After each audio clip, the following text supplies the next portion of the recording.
Hello, I am Dan Stapleton. And I'm Michael Raparez. And Michael, you are reviewing Dying Light for us starting this morning, right? Yes, absolutely. And I just missed that jump, which kind of brings to mind one of my main little irritations about this game. Well, let's not start off with the negative. What do you like about it first? What I like about it is, I mean, it's a big open world full of opportunities to run around and parkour and beat up zombies. And it looks pretty nice. Yeah. We're on the PS4 here. Yes. And the zombies are they're almost window dressing compared to the world itself. And that, I mean, you can fight them, you can get into, tussles with them, but you're not really supposed to, especially early on. Oh, there's a pipe. That's interesting. Probably visually fascinating, too. Oh, is that a zombie? It is, it is.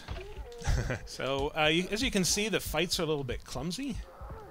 And they have a sort of brutality to them that you're just wailing on these zombies over and over again, hoping that you hit something vital. X-ray vision, that's nice. Yeah.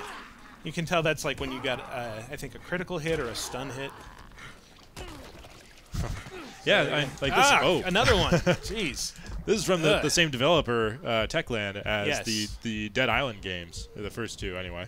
And it looks, it's much darker, more serious tone than those games are. It is. It doesn't really have the same sense of humor, and that's fine because it kind of builds in more of a sense of desperation.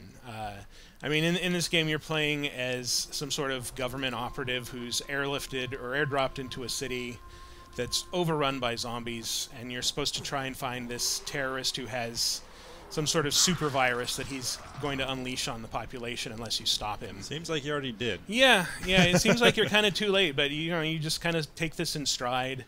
And there's survivors that you hook up with and try to blend in with. There's bandits that you have to kill, so not all your enemies are zombies. And mostly there's just a bunch of creepy crawlies who want to eat your flesh. So you're about, what, 3 or 4 hours in now? Yeah, about that. Oh, and we got this guy here. I'm going to steer clear of him. And you were saying that one of the issues you were having with it was some issues with the parkour. Yeah, well, the main issue with the parkour for me is that jumping is mapped to R1, and there's really no way to change that unless you want to map it to R2, which doesn't really help. That's not really any better. I keep hitting X just out of force of habit, and that's not right. And what does X do? X, you hold it down, and it displays. It's sort of like in Dragon Age Inquisition. It displays collectibles and things that you can grab nearby, as you can see. Yeah, that's not something I want to do when I want to jump. No. It's kind of useless that way. But once you do get used to it, hello. Could have avoided you, but this is more fun. And your weapons, especially at first, degrade really fast. You run out of stamina quickly, your weapons degrade quickly, you're not much of a badass. Mm-hmm.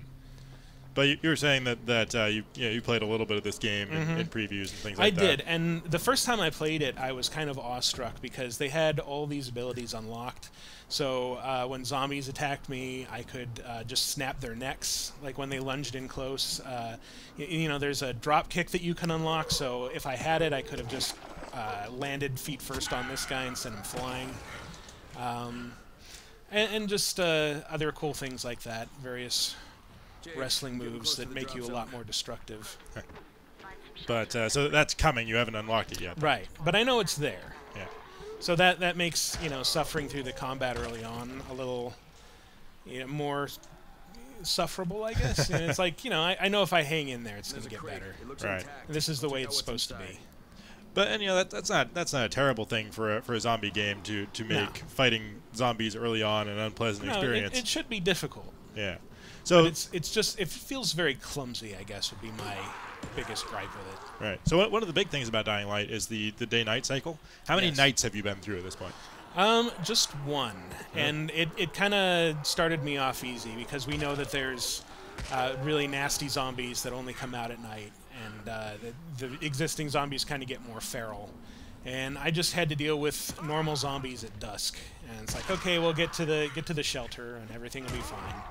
I guess it's just sort of unlocking those things gradually. Okay. Oh, okay, this is a bad situation. But yeah, one thing I do like about this, and one thing I have unlocked, is the ability to just leapfrog over these guys. Use them to get up a higher wall? Yep. Or just run past them like, hey you, come here. Oh. So, how would you compare the parkour to Mirror's Edge, which is probably the closest analog to this first person parkour we see here? I mean, it's not quite as smooth. Once you get a good foothold on a rooftop and you can get a good chain going, then it can be a lot of fun. But it doesn't quite have the same poetic smoothness that Mirror's Edge does. Right. But it's a lot more open than Mirror's Edge too. Oh, like absolutely. Mirror's Edge, They're able to kind of guide you down the path. It's like go for the red thing, and you know exactly where you're supposed to go. There are no red things here. You're just kind of finding your own. It's way all through. wide open. Yeah, and there's side quests you can pursue, and it's really all about like, oh, here's a locked door. I need to find the best way to get to this goal, whatever. And being able to explore the environment so fully and vertically, it really makes a big difference there, making those more fun. So one of the things I was kind of worried about was, for when a game shows up at the last possible second, like this one did, I was worried there might be a lot of bugs in it. Have you run into any significant bugs that would immediately make you say, don't, I've run red into flag? one, exactly, and that was just early in the game. There was a conversation during which the audio completely cut out a couple times. That's not too bad. No. All right, it's just a blemish on the polish as opposed to a game stopper, huh? But yeah, so far I haven't run into anything major. But like you said, I'm only a few hours in, so it's entirely possible I'll run into something. Yeah, but let's hope for the best. Yeah, fingers crossed that doesn't happen. There's actually there's a lot of excitement for this game. I'm actually kind of surprised by how much people really want to know about this game. So I'm rooting for it to be good. Yeah, me too. Obviously, I'm really excited about it, and the fact that we got review codes so late had me a little worried, and it still has me a bit worried. But so far, I'm pleasantly surprised with what's been here. Cautiously optimistic. Yes. Oh, jeez. And right now I'm trying to find this airdropped crate, and I'm not having much luck because I keep forgetting to look at the map. But that's on me. That's not on the game. The zombies aren't very good at like grabbing onto you and holding onto you, I see. No. Oh, there's a lockpicking minigame too. This is actually kind of fun. It's a little bit more Oblivion than, I don't know, Assassin's Creed Unity, where you just had to stop a bar on a meter, and that wasn't very much fun. I forget, was Oblivion the one with the lockpicks that were dead on, or was it the one from the side I'm thinking with of the Skyrim, tumblers? or possibly Fallout. All those one of those Bethesda lockpicking exactly. minigames. Fucking hell! Hope I don't end up like this poor bastard. Wonder if I can kick him off the roof. Nope. Nope, he's just part of the set dressing. Always disappointing when you can't desecrate bodies. Yep, absolutely.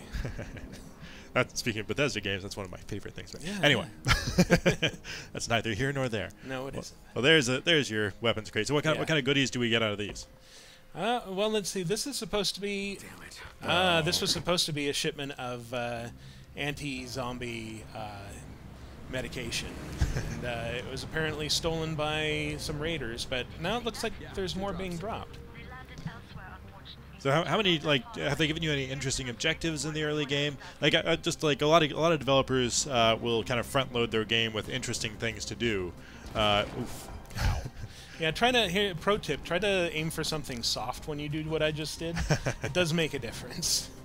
Have they given you any interesting outside the box objectives, or is it mostly just go here, find the thing? So far, it's just been go here, find this thing. One of the first quests I got was I think one of the first demos of the game that they showed off for journalists to play, and it was you're going around activating traps that needed to be turned on, and it's all to just kind of pave the way for someone else to do a night mission.